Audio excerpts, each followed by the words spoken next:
The story begins in 1940, when army officers captured Jon and forced him to sign a document claiming he was a spy. Jon refused because the accusation was false. The officers then brought in Jon's wife and tortured her so brutally that she was forced to confess that Jon was a spy. After this, several prisoners were sent to a harsh labor camp. They were told that the entire snow-covered area was their prison, and anyone who tried to escape would not survive. A bounty was placed on fugitives, and they were warned that even the locals would hunt them down. At dinner time, the prisoners were given very little food. Many men had lost their night vision due to severe vitamin deficiency. Smith accidentally spilled some food. A desperate prisoner immediately tried to grab it, but Smith quickly stepped on it to protect his portion. Jon felt pity for the starving man and gave him his own food. Smith warned him that kindness like this would cost him his life in the camp. After Smith left, a prisoner named Roy approached Jon and said he was American. He explained that this was the reason he had been arrested and imprisoned. Jon replied that he too had been falsely accused. Nearby, a prisoner named Waka was seen gambling. Roy warned Jon that Waka was a dangerous criminal. The guards never interfered with him, which made everyone fear him. Some prisoners were taken away for forced labor. Jon then asked Roy what would happen if they tried to escape. Roy told him it was impossible, and that no one would survive such an attempt. At that moment, Waka demanded a sweater from another prisoner. When the man refused, Waka pulled out a knife and stabbed him. Another frightened prisoner immediately took off his sweater and gave it to Waka to settle his gambling debt. As days passed, Jon slowly adapted to the brutal life in the camp. The prisoners were forced to dig coal in the snow and chop wood. Despite their hard labor, they were given very little food. Their sleeping quarters had no heating at all. They were not provided with new clothes or proper shoes. One night, Jon discovered lice in his clothes. Roy told him he had an old remedy and asked him to come outside. Suddenly, they heard a loud explosion. They soon realized that it had come from the coal mine. While Roy was burying his clothes in the snow, Jon looked toward the watchtower and started thinking about escaping. Roy then told him about a man named Lazarus who might be able to help them get out. They discussed a possible plan and decided that if they escaped and traveled south, they could eventually reach Mongolia. However, they would need to gather enough food for the journey. They also had to wait for the extreme cold to ease, or they would freeze to death in the snow. After this, Roy began trading cigarettes for food, which he secretly hid under loose wooden floorboards. Later, Jon checked his treated clothes and found that all the lice had gathered there. After some time, the soldiers tried to take the prisoners out for work. A powerful snowstorm made it extremely difficult to walk, and some men began to collapse. The soldiers allowed them to lie down for a short time, saying they did not care if they died. When Smith complained, a guard pointed a gun at his head. Ignoring the threat, Smith continued walking toward the forest. The soldiers then marched all the prisoners deeper into the forest. The prisoners quickly built a small shelter using sticks and invited Smith to join them. The next day, Smith and Jon were selected from among the prisoners to work in the coal mine. Inside the mine, they suffered from constant coughing, and breathing became very difficult. There was also a constant danger that the cave could collapse at any moment. Due to the lack of air, Jon collapsed and began to hallucinate. He felt as if he had finally reached home. In his delusion, he started walking forward as if heading toward his house. A guard prepared to shoot him, but Smith pulled him back just in time. After recovering, Jon thanked Smith and shared his plan to escape. Smith replied that Roy had been misleading prisoners for years and driving them toward false hope. Despite this, Jon continued to insist on his plan. Eventually, Smith agreed to go with him. That night, Jon pulled Roy out of bed and showed him how strong the storm was. He explained that the snow would cover their footprints, making it the perfect time to escape. However, Roy refused, saying it was impossible because they did not have enough food. Jon began to question whether Roy was confusing him on purpose. At that moment, Waka noticed them and quietly went back inside.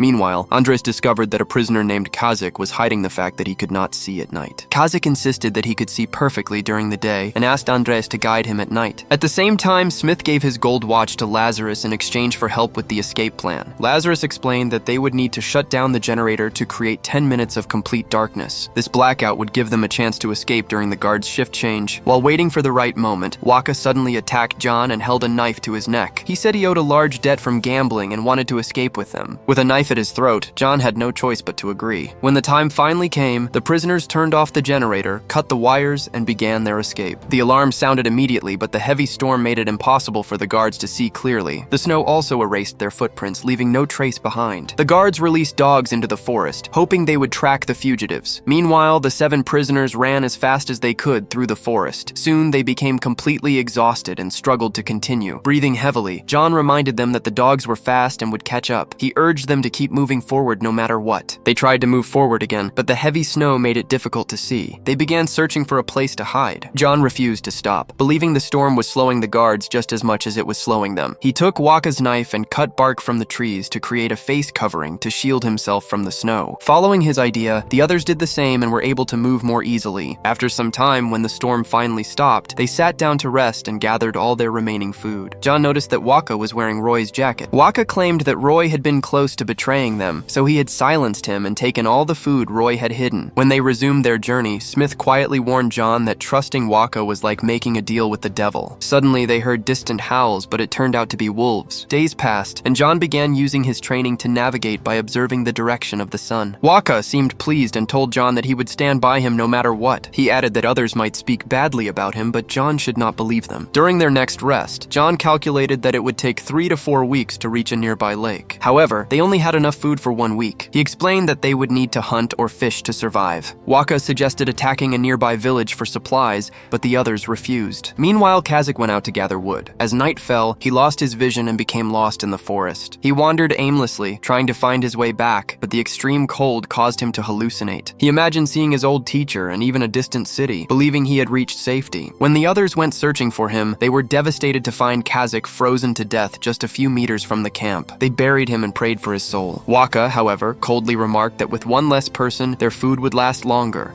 After several weeks, the group became extremely desperate for food. They began collecting insects from the ground and eggs from nests to survive. Their bodies grew so weak that even walking became difficult. Eventually, they took shelter in a cave. To cope with the situation, Thomas started drawing on the walls to keep himself mentally stable. One night, Waka asked Jon who he thought would die first. His tone suggested he might even consider eating one of them to survive. Suddenly, they heard a noise and discovered wolves feeding on a dead animal. The men rushed forward, shouting and waving sticks until the wolves ran away. Driven by hunger, they began eating the carcass like animals. Disturbed by everything, Jon decided to search for the lake on his own. He told the others that if he did not return within a week, they should continue without him. After a long journey, struggling through harsh weather and exhaustion, Jon began to feel disoriented again. However, a few days later, he returned to the group and told them he had found the lake. After a short rest, they all set out together toward the lake. After 3 days of walking, they finally reached it. After refreshing themselves, they continued their journey toward the border. As they crossed the forest, they began to feel as if someone was following them. They carefully set a trap and managed to corner the person. Waka was about to attack, but Jon stopped him just in time. The stranger turned out to be a Polish girl named Irina. Like them, she was also on the run and had been following them in search of food and safety. Jon wanted to let her join them, but the others refused. They argued that they already had very little food and believed she would slow them down. After some time, they found an animal trapped in the mud and used it as food. Meanwhile, Andres noticed something behind him and got separated from the group. Later that evening, he found Irina again and returned with Smith. The next morning, they prepared a mixture and used it like soap to wash their clothes. They also shaved themselves properly. However, Waka refused their help and chose to shave on his own. After a while, they discovered that part of the lake was frozen. The ice looked thin and unsafe. Despite the danger, Irina ran across it and reached the other side. Seeing this, the others followed her. They slipped several times but eventually managed to cross safely. As they moved through the forest again, Smith asked Irina about her past. She told him that Russian soldiers had killed her parents. However, Smith sensed something was not right in her story. From her accent, he realized that she was actually from German territory. He decided not to confront her immediately, but asked her to promise that she would not lie again. After some time, they spotted a town in the distance. They considered sneaking in to gather food. However, the risk of being discovered was too high. If the prison authorities learned about their route, they would be hunted down. Not wanting to take that risk, they chose to go around the town through the forest. In the evening, they noticed that Waka was missing. They began to suspect that he had betrayed them. Just then, Waka returned. Smith angrily attacked him and accused him of leaving them. Waka then opened his bag and showed them dead animals. He explained that he had even killed a dog to survive. He also took out a stolen bottle of liquor and said it was his birthday, suggesting they celebrate. During the meal, Waka began singing a folk song, and Irina joined him. This made Waka realize that she had also lived a harsh life on the streets. At that moment, everyone understood that Irina had not been truthful. Finally, Irina revealed her real story. She said that both of her parents were spies. A few years earlier, they had been arrested, and she and her brother were sent to an orphanage. When her brother died there, she decided to escape.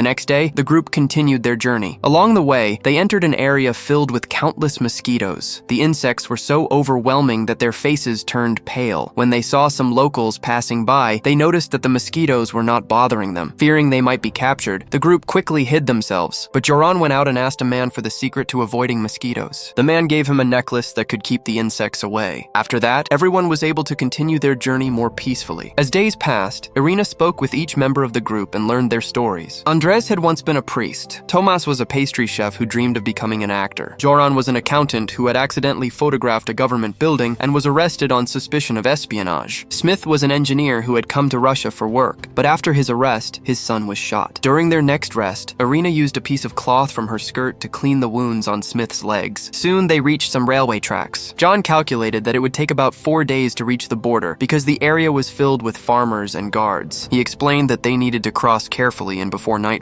While they waited, John looked at his amulet. Waka mocked him for it, which led to a sudden fight between them. The others quickly stepped in and separated them. A few hours later, they finally managed to cross the border into Mongolia. Everyone felt a sense of relief and happiness. However, Waka announced that he would stay behind in Russia. He and John shared a final handshake before going their separate ways. The remaining group continued their journey through the desert toward a city. At first, they felt hopeful, but their mood changed when they saw a sign stating that Mongolia was now under Russian control. Realizing the danger, they decided not to go to the city and instead remained in the desert. Soon they came across a Buddhist temple and hoped to find safety there. However, the temple was completely destroyed. They discovered skulls buried in the ground, which shocked them. Andres explained that similar events had taken place in Russia. Priests had been killed or arrested, and religious practices had been banned. He revealed that his own church had been destroyed in the same way. In anger, he had once killed a young guard after witnessing such destruction. The group discussed their next move and concluded that the only safe destination was India. To reach there, they would have to cross through China. For the next few weeks, they walked across the desert under the burning sun. One day, they were suddenly surrounded by a group of horsemen. The riders introduced themselves as Americans traveling toward Tibet. Fortunately, they believed the group's story and left without causing harm. A short time later, a young rider returned with water, sent by the others to help them. Days passed as the group continued their journey. They covered their heads and feet with cloth and twigs to protect themselves from the intense heat. They used their water carefully, but eventually it ran out. At one point, Smith saw trees in the distance. John believed it was a hallucination and told everyone to keep moving south. Smith became anxious, but the others supported him and decided to follow his direction. After walking further, they spotted a bird flying overhead, which proved that Smith was right. Filled with hope, they ran forward as fast as they could. Finally, they discovered a well, bringing them much-needed relief. They drank plenty of water and set up camp there for the night. In the morning, they filled as many bottles and containers as possible and continued heading south. A few days later, they were caught in a sandstorm, and everyone panicked and ran toward a nearby ravine. They took shelter there until the storm passed. Fortunately, they all survived, but all their stored water was lost. In the following days, Irina and Thomas became seriously ill. Smith began suggesting that they should return to the well, but John asked how they would ever find the exact direction back. Their journey continued, and they began sucking on stones to reduce their thirst. Suddenly, Irina collapsed, and the others noticed that her feet were badly swollen. She said she did not want to become a burden on them. However, the group refused to abandon her and showed compassion. They continued walking, and Irina fell again soon after. Still, she refused to stop or rest. Then Andres lifted her onto his back and kept walking.